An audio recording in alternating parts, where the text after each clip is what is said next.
Hello everyone, कैसे हैं आप सब। एक बार पुनः शिव कोचिंग क्लासेस पर स्वागत है। उम्मीद करता हूं आप सब अच्छे होंगे, मस्त होंगे, बेहतर होंगे, आपकी पढ़ाई बेहतर चल रही होगी। क्लास 12 फिजिक्स एनसीईआरटी में चैप्टर नंबर 8 चल रहा बच्चों, जिसमें आज हम बात करेंगे विद्युत चुम्बकीय तरंग और ध्वनि तरंग में अंतर।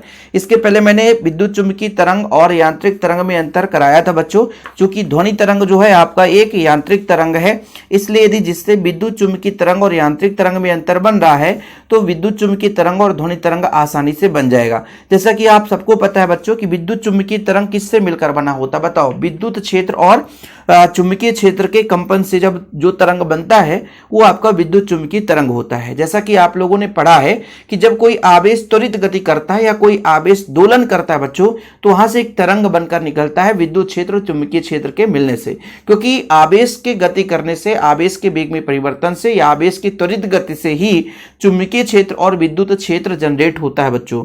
विद्युत क्षेत्र तो आवेश रखा रहे तो भी जनरेट हो जाता है, लेकिन चुम्बकीय क्षेत्र आवेश के गमन से ही जनरेट होता है। तो जब त्वरित गति कोई आवेश करता है तो विद्युत क्षेत्र और चुम्बकीय क्षेत्र है ना, जो इनके जो विद्युत क्षेत्र कंपन करते हुए आगे चलता है बच्चों तरंग के रूप में, तो विद्युत क्षेत्र चुम्बकीय क्षेत्र एक दूसरे के लंबवत होते हैं और जिस दिशा में कंपन करते हैं उसके तल के भी लंबवत होते हैं, है ना। इसलिए इन्हें अनुप्रस्थ तरंग कहा जाता है बच्चों। लेकिन वहीं पे जो ध्वनि तरंग होता है ये बिल्कुल संचरण की दिशा के बिल्कुल समांतर चलता रहता है और ये बच्चों अनुदैर्घ्य तरंग होता है। तो आपका पहला अंतर तो यही हो गया कि विद्युत चुम्बकीय तरंग क्या होती है बच्चों, अनुप्रस्थ तरंग होती है, और दूसरा जो आपका ध्वनि तरंग होता है बच्चों ये एक अनुदैर्घ्य तरंग होता है। अब आपको पता होना चाहिए कि विद्युत चुम्बकीय तरंगों में किसी प्रकार से कोई माध्यम नहीं होती है। जैसे मार्कोनी ने बताया था, जैसे रेडियो आप लोग सुने होंगे बच्चों, ये आप अब मोबाइल पे ही देख लो, विद्युत चुम्बकीय तरंग से ही सब सारा काम होता है। तो इनमें किसी प्रकार से कोई माध्यम की जरूरत नहीं है। आप कहीं और हैं, कलकत्ता से कोई फोन लगाया आपके में आ जाता है, विदेश भी कॉल चला जाता है। तो ये तरंगों के माध्यम से संभव हो सका है। जरूरी नहीं है कि कोई माध्यम हो तभी संभव हो सकता है। अंतरिक्ष में देखते हैं आप लोग, रॉकेट जाता है तो वहां से तरंगे ही आती है, वो विद्युत चुम्बकीय तरंग के माध्यम से सिग्नल से देखा जाता है कि हमारा रॉकेट कहां तक पहुंच गया। चंद्रमा तक चंद्रयान भेजा गया, कैसे पता चला कि पहुंच गया कहां है, वहां से तरंगे आती है, तरंग के माध्यम से सारा काम होता है। तो माध्यम की जरूरत नहीं होती है। लेकिन वहीं पे ध्वनि तरंग की बात करें बच्चों तो माध्यम की जरूरत होती है। यदि कार के बैठा अंदर व्यक्ति कोई बोल रहा है तो आप नहीं सुन पाओगे। क्यों? क्योंकि वहां पे आदान प्रदान माध्यम का नहीं हुआ, बीच में कांच लगा है, कांच के अंदर ही कोई व्यक्ति बैठा रहे आपसे कोई बोले तो आप सुन नहीं पाओगे। क्यों? क्योंकि ध्वनि तरंग यानी ध्वनि जो है बच्चों कंपन के रूप में आगे बढ़ेगा, लेकिन इसके लिए एक माध्यम की जरूरत होती है। जहां पे माध्यम नहीं होगा तो वहां पे भाई साहब हुआ आगे नहीं बढ़ेगा, कंपन उसके आगे तक नहीं पहुंचेगी। इसलिए ध्वनि तरंग में बच्चों कहीं ना कहीं एक माध्यम की आवश्यकता होती है। ठीक है। तीसरा बच्चों, इन तरंगों में विद्युत क्षेत्र चुंबकीय क्षेत्र दोनों एक दूसरे के लंबवत तथा तरंग संचरण की दिशा में लंबवत दोलन करते हैं। मतलब विद्युत क्षेत्र और चुंबकीय क्षेत्र जो है दोनों एक दूसरे के लंबवत आगे बढ़ते हैं और जिस दिशा से वो जा रहे होते हैं उसके भी लंबवत कंपन करते हुए जाते हैं।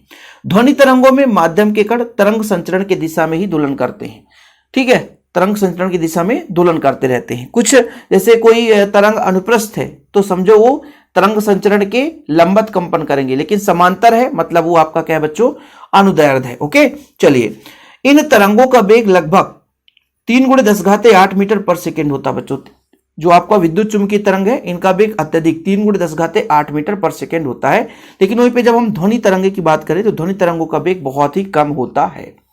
इन तरंगों का वेग ताप से अप्रभावित रहता है, जबकि ध्वनि तरंग के बारे में बात करें तो ध्वनि तरंगों का वेग ताप पर निर्भर करता है। ये तरंगे ध्रुवण प्रदर्शित करती हैं, जबकि ध्वनि तरंगे ध्रुवण प्रदर्शित नहीं करती हैं बच्चों। ओके, तो ये आपका सिंपल तरीके से बच्चों अंतर है, उससे कुछ है नहीं। आप लोगों को पहले मैंने विद्युत चुम्बकीय तरंग और यांत्रिक तरंग करा दिया था। बस आप लोगों से गुजारिश है कि भाई साहब यदि अभी तक नोट्स नहीं लिए तो नोट्स जरूर ले लें ताकि आप लोगों का प्रॉपर तैयारी हो सके। बाकी चैप्टर में बहुत कुछ है नहीं भाई साहब, ऑब्जेक्टिव क्वेश्चन यहाँ से पूछे जाते हैं, लेकिन आप लोगों से बच्चों हमेशा कहता हूँ कि प्रॉपर तैयारी के लिए प्रॉपर नोट्स की जरूरत होती है, जो कि शिव कोचिंग क्लासेस के माध्यम से दिया जाता है। मात्र 100 रुपए चार्ज लगते हैं। प्रॉपर रूप से हर चैप्टर के नोट्स दिए जाते हैं। कांटेक्ट नंबर आप नोट कर लो, 96 85 29 91 49, 96 85 29 91 49, 9685299149 पर्सनल नंबर है बच्चों। आप लोग कांटेक्ट कर सकते हैं, नोट्स ले सकते हैं। फिलहाल अभी के लिए इतना ही। जय हिंद, वंदे मातरम।